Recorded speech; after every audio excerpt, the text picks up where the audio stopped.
Hello, it's Nicola from Daisy and Grace, and I'm here today with a little short tutorial on just playing with your shapes, and it's for the May Challenge of 2025.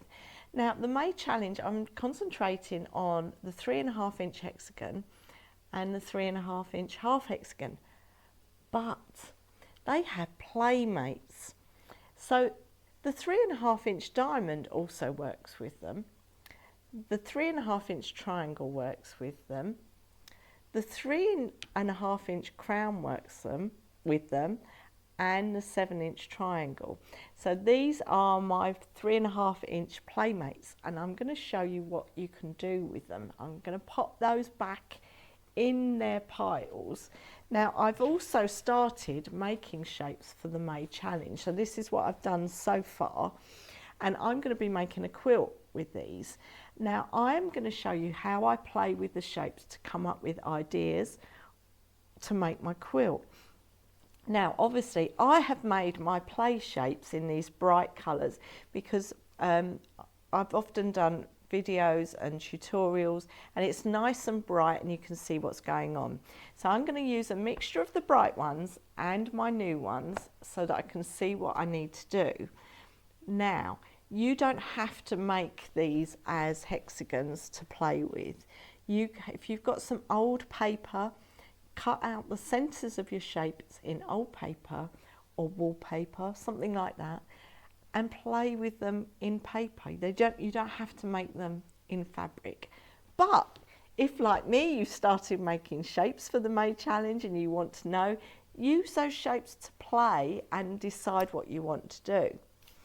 So let's go to the overhead camera and we can start playing. So here's the ones I've made, and these are my play shapes. So we're going to push those out the side because I think I'm going to take quite a lot of room up today. Now I'm going to start with my hexagon. Now when I started with my hexagon, I thought, oh, the half hexagons round the outside look fabulous. So these are the half hexagons that I've made. Now that makes a fabulous placemat. So if you put thermal wadding in these shapes, that would make a gorgeous placemat. See, with the size of my hands, get a nice big plate on there, gorgeous. But not just the 2.5, I'm going to move those out. This is why I like playing. You just move everything out of the way. I'm going to bring in the crowns. These also, ignore the half hexagons, but if you put the crowns round the outside, like this,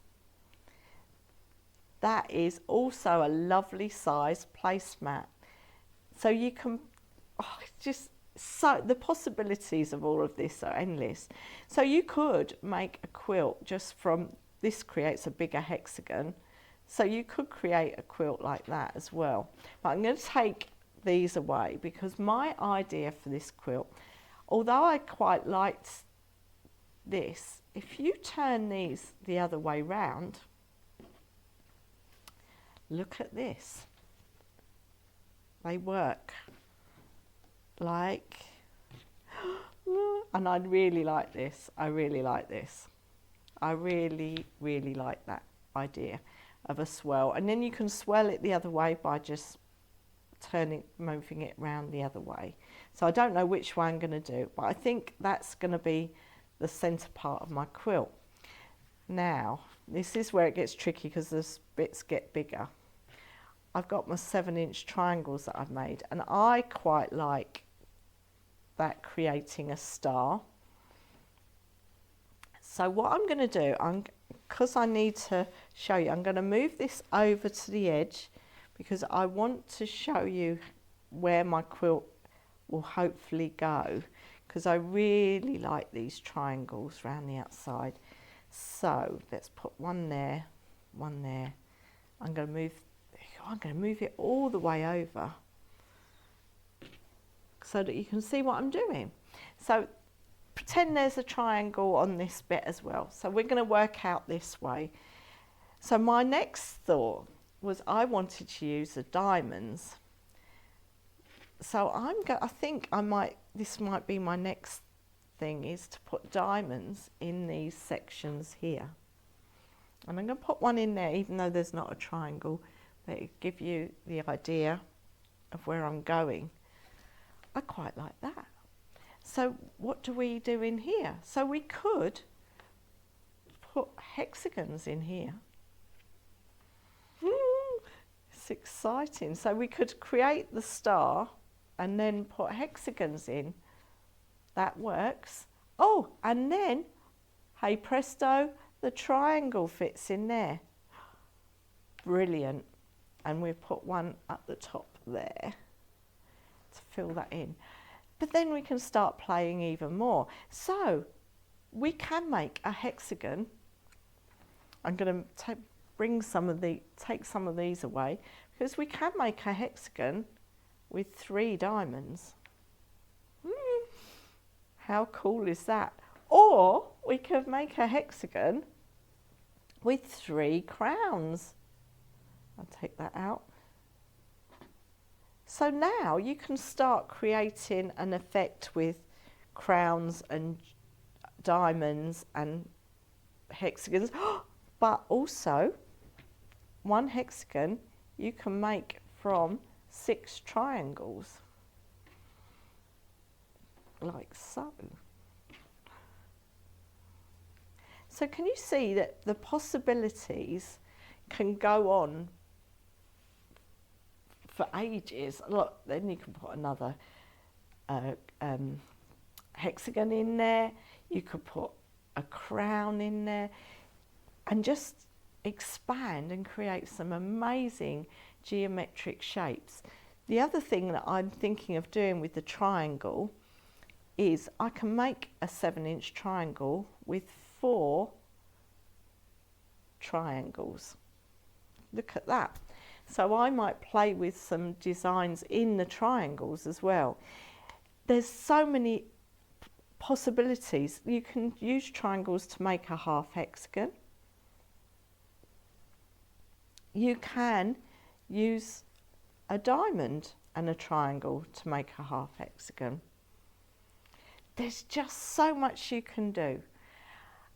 And I hope that you have some time to play and design your own quilts, because all of these work together and can create an amazing quilt. And I'll keep you posted on the neutrals that I'm doing. I'll show you what I'm doing, and I'll keep going. Even if I don't get it all finished on the May challenge, I will carry on showing you what I'm doing. So if you want to see my progress, head on over to Daisy and Grace Quilters on Facebook. There I'm posting pictures along with loads of you. I mean, it's so exciting. The ideas and what you're making fills my heart. It's just, I'm so proud that you like doing what I do and using my Quilt As You Go templates, because you're making some amazing work. So keep it up on Daisy and Grace Quilters. I hope you're having a go at the May challenge. If not, you can challenge yourself any time of the year. Just make 1 a day. We're saying 1 a day in May, but you could do it 1 a day in June, July, August, whatever.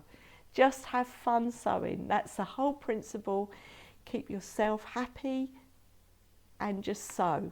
It's great fun. Well, I hope you've enjoyed my little wafflings and my tutorial on the templates. Happy sewing. Till next time. Bye.